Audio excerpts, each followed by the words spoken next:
Alright. Hello everyone and welcome to another episode of Late Night Tips. First of all, my apologies for missing an upload last week, but my Octatrack was broken. I had to send it back to Sweden for repairs, but now it's back and I'm back to recording. So, today's episode is going to be a request by one of the viewers who wanted to see how to use pickup machines on the Octatrack. And I never tried pickup machines before, but I decided to learn them and share whatever I managed to learn with you. I'm actually very happy that I did because they're pretty useful. I think I'll be using them in my workflow more often now. So let's get into it. So what are pickup machines? Pickup machines are advertised as loopers. Personally, I wouldn't agree with that 100% because there is no undo function. And any good looper needs an undo function because you mess something up, and if you do, on this you need to start your loop from scratch. So it's not a looper per se. However, it can be useful because you can overdub, which means that if you want to record vocal harmonies, for example, this can be very, very helpful. Also, you can set the master tempo based on what you play, so this can be pretty useful to capture the vibe of the idea that you have in mind. So yeah, that's it. So first of all, let's set up a couple of pickup machines in here on track 1 and track 2.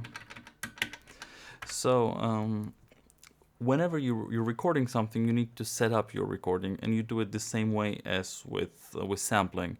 You go to function record and you set up the length. I'm going to be playing my piano in here, so it's the signal is coming through input C and D, so I'm going to deactivate input A, and that's important. I'm going to select trig 1, 2, this functionality in here, because according to the manual, this allows you to the Octatrack to read the tempo of your performance. And when it comes to this setup, I'm not setting anything up in here.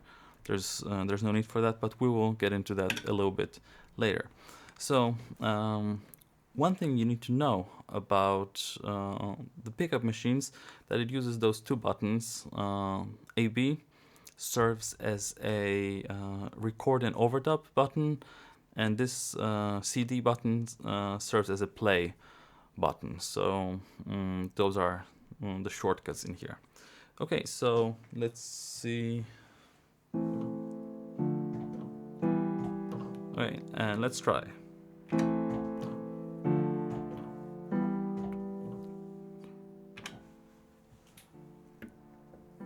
Okay, and you can hear it's already recorded. And now we can start overdubbing.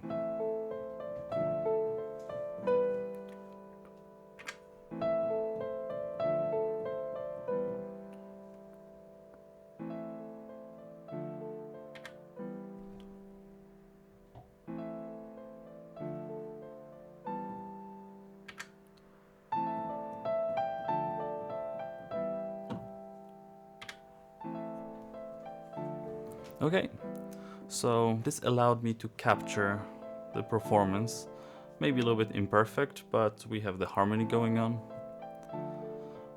Pretty cool. So let's say that I want to have a beat going, a very simple one.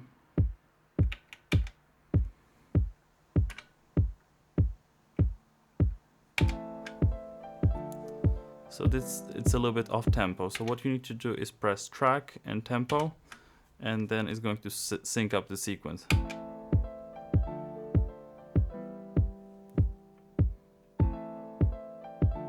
It's not in perfect sync because obviously I was sort of free flowing when recording, but you know, this could work. And now let's try a second track.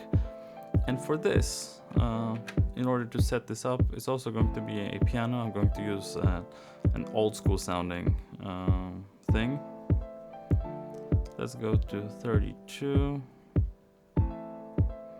In here, trig 1. And for this one, I'm going to set up the recording quantization, and I'm going to set it to pattern length.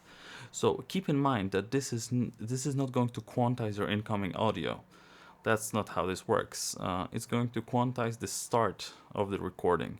So it's going to wait a pattern between you pressing the record button and the actual start of the recording, so that you can, if you're playing a guitar, you can have both hands free, essentially. So that's how this works.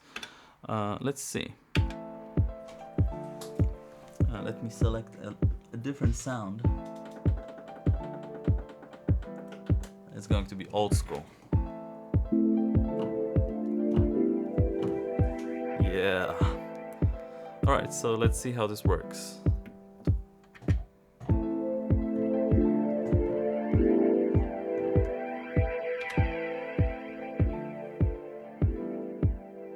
All right. Another cool thing with those pickup machines is that you can activate them by pressing track and play, and deactivate them by pressing track and pay and stop. And you can do that with the sequence as well, but every time it goes around and it triggers on the sequencer, it's going to play again. But with those pickup machines, you can press play almost at will. But if you want to trigger them in sequence with everything else, what you need to do is you need to go to your setup menu, recording menu 2, and quantize play, also give to pattern length.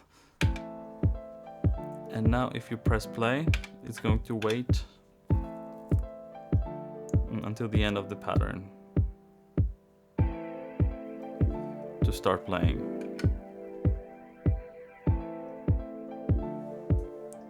So that's pretty cool. So that it starts in sync every single time.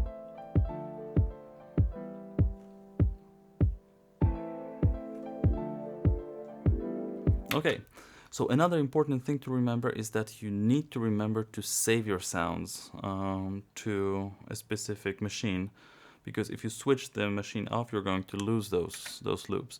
So how you do that? That's very simple. You go to the deep menu and go to the deep edit by selecting function and edit, and you have file in here, edit, attribute, so you can actually make it a little bit louder, and save and assign sample, assign to self, to recording 1. So if you go to your flex track in here, go to recording 1, drop the trig. Yeah, so you have it here. You can play around with that specific sample as a normal sample. So yeah, that's it. Thank you very much for watching this episode of Late Night Tips. It was about pickup machines. If you have any questions about pickup machines, make sure to leave them in the comments below.